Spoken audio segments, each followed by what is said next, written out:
मैं आपको बता रहा हूं कि अपने बच्चों को कैसे परवरिश करना है उनकी। आप सोचिए, आप गौर करना अपने बच्चों पर, किसी के दर्द पर, किसी की पीड़ा पर तुम्हारा बच्चा हंसता तो नहीं है, तुम्हारा बच्चा उसकी मजाक तो नहीं बनाता है। यदि मजाक बनाता है रोक दीजिए उसे वहीं पर। किसी के दर्द पे मुस्कुराना मत सीखो मेरे भाई। कोई भूखा यदि तुम्हारे घर में है, यदि कोई दो बच्चे खाना खा रहे हैं, तो आप प्रवृत्ति पर ध्यान रखना, वो अपनी रोटी उसे देता है या नहीं देता है। यदि नहीं देता है तो आज से तुम्हें उसे अच्छे संस्कार देने का प्रयास करना पड़ेगा। यदि तुम्हारा बच्चा अपनी रोटी तो रखता ही है अपने पास, लेकिन दूसरे की रोटी भी अपने पास लाता है, तो समझना ये भारत के लिए बहुत खतरनाक व्यक्ति बनेगा। ये समाज और परिवार की कलह में कारण बनेगा, ये तुम्हारे दुखों का आमंत्रण बनेगा। और यदि कोई बच्चा ऐसा है जो अपनी रोटी भी दूसरों की थाली में रख दिया करता है, तो समझना हमने किसी महापुरुष को जन्म दिया है अपने घर में। प्यासे को पानी पिलाता है या नहीं पिलाता है? तुम्हारा बच्चा दूसरों का सामान छीनने को तो नहीं रोता है? तुम्हारा बच्चा दूसरों से तमीज से बात करता है या नहीं करता है? वह बड़ों को बड़ों जैसा सम्मान देता है या नहीं देता है? आज तो छोटा है तो लाड़ प्यार में आपको बड़ा अच्छा लगता है, लेकिन कल जब ये बड़ा हो जाएगा तुम्हारे लिए खतरा बन करके खड़ा हो जाएगा। ध्यान रखिए, आज अच्छा लगता है, विचार करिए। आप अपने बच्चे, मेरे पास लोग आते हैं, मैं छोटे बच्चे से पूछता हूं, बेटा नमोकार मंत्र आता है? बच्चा बोलता है नहीं आता है। तो मैं माँ बाप की तरफ देखता हूं, माँ बाप की नजरें झुक जाया करती हैं। मैं कहता हूं कि बेटा 24 तीर्थंकरों के नाम आते हैं, बच्चे को नहीं आते हैं। उससे मैं पता लगा लेता हूं ये घर संस्कारित है या नहीं है, ये घर धार्मिक है या नहीं है। आपके घरों में जब मैं आहार लेने जाता हूं, अभी तो नहीं गया बारामती में किसी के यहां, जाऊंगा, चिंता मत करो, सबके घर में रेट पड़ेगी, ध्यान रखना। सबके घर में ध्यान रखना, जांच बैठेगी। मैंने जो 1 महीने चिल्लाया है उसका क्या रिजल्ट आया है।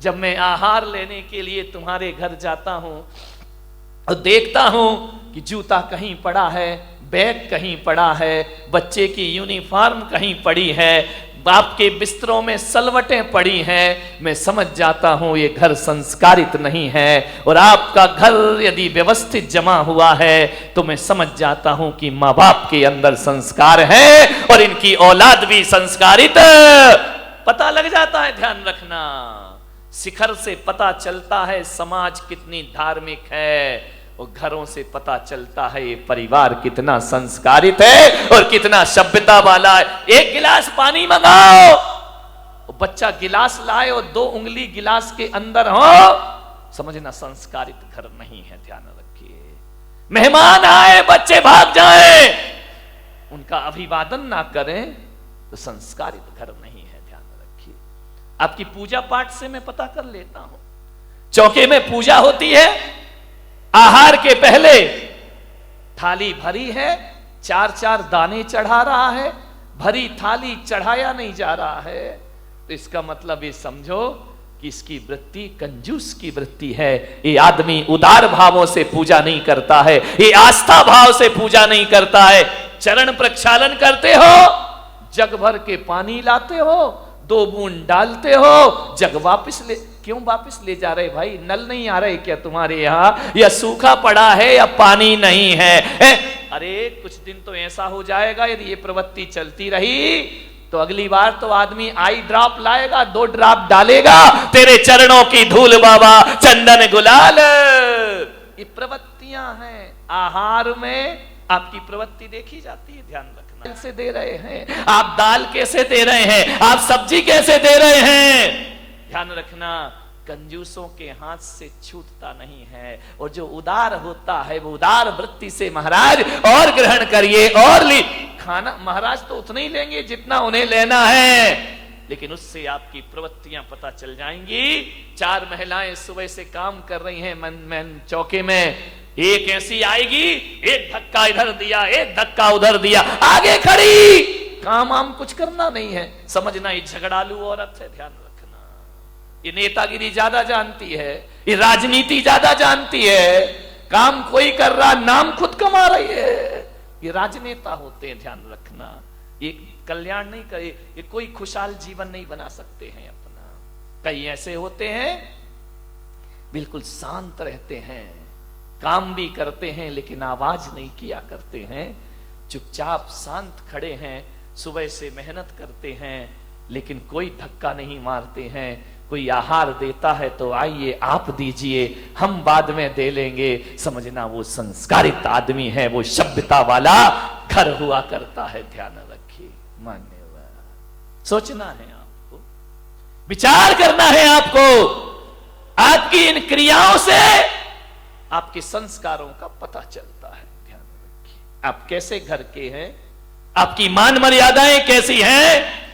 आऊंगा मैं अभी तुम्हारे घरों में पर्यूषण के बाद, सबको रिजल्ट देने के लिए कि तुम क्या कैसे हो, तुम पंडाल में कैसे दिख रहे हो, घर में पता पड़ेगा कि तुम्हारी जिंदगी क्या हुआ करती है। पंडाल में तो सब सज धज के बैठे हैं मजे से, टिप टाप। यदि इतने लोग सुधर जाएं तो मोदी को इतनी मेहनत काहे को करना पड़े मेरे भाई, देश का कल्याण कब का हो जाएगा। ध्यान रखिए, संस्कारों का। मैं ब्रह्मचारी था अहमदाबाद में, 93 की बात है। मैं एक के घर में भोजन के लिए गया, उन्होंने कहा ब्रह्मचारी जी पधारिए, भोजन ग्रहण करिए। मुझे बिठाया गया, मां रोटी बना रही थी। अब ब्रह्मचारी को तो 1-2 ही लोग देते हैं, महाराज थोड़ी है कि लाइन लग रही है।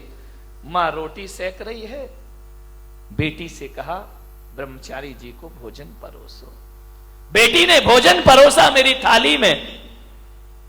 नमक रखने का समय आया और जैसे ही बच्ची ने नमक रखा, मां की निगाह पड़ी, उसने एक बेलन उसके हाथ में मारा, लड़की का हाथ झंझना गया।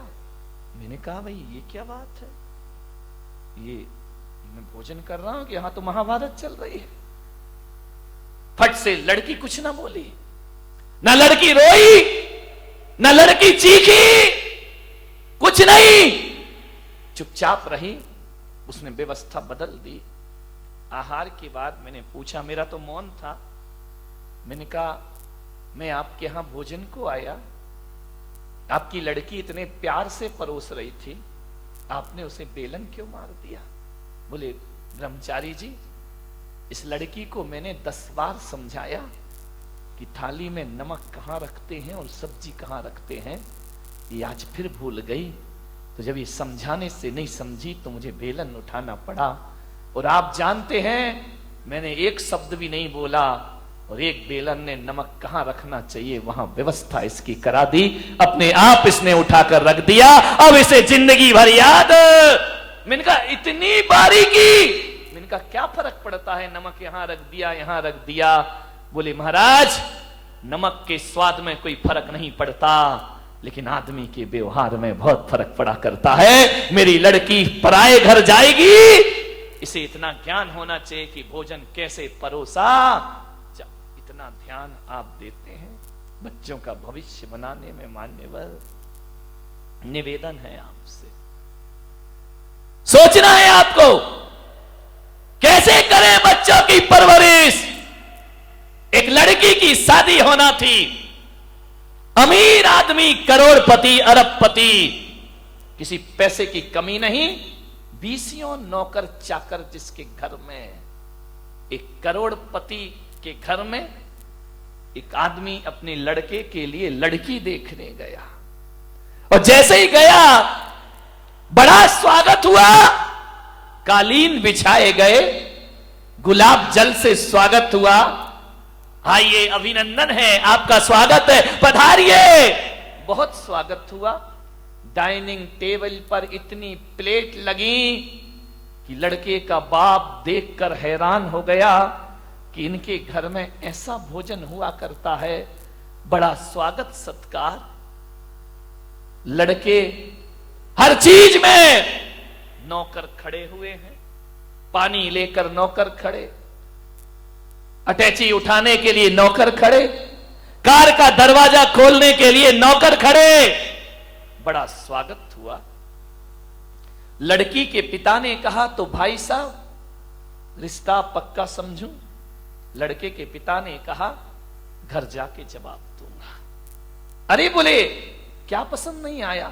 मेरी लड़की पढ़ी है, लिखी है, खूबसूरत है, इतनी सुंदर है, पढ़ाई लिखाई में टॉपर है। उसने कहा ठीक है, जवाब घर जाके दूंगा। 8 दिन बीते, 10 दिन बीते, 1 महीना बीता, कोई जवाब नहीं। लड़की के पिता का फोन गया, भाई साहब आपने कुछ जवाब नहीं दिया, हां या ना में जवाब दो, क्या कमी है मेरे घर में? लड़के के पिता ने कहा कि भाई साहब मुझे क्षमा करना, यदि मैंने महीने भर जवाब नहीं दिया तो इसका मतलब है मैं तुम्हारे घर में रिश्ता नहीं करना चाहता हूं, लेकिन जब आप मजबूर कर रहे हैं तो मैं कहता हूं कि ये रिश्ता मुझे मंजूर नहीं है। अरे क्या कमी रह गई?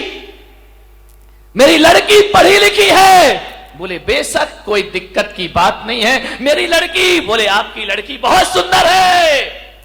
सुंदरता तो बहुत है उस लड़की में,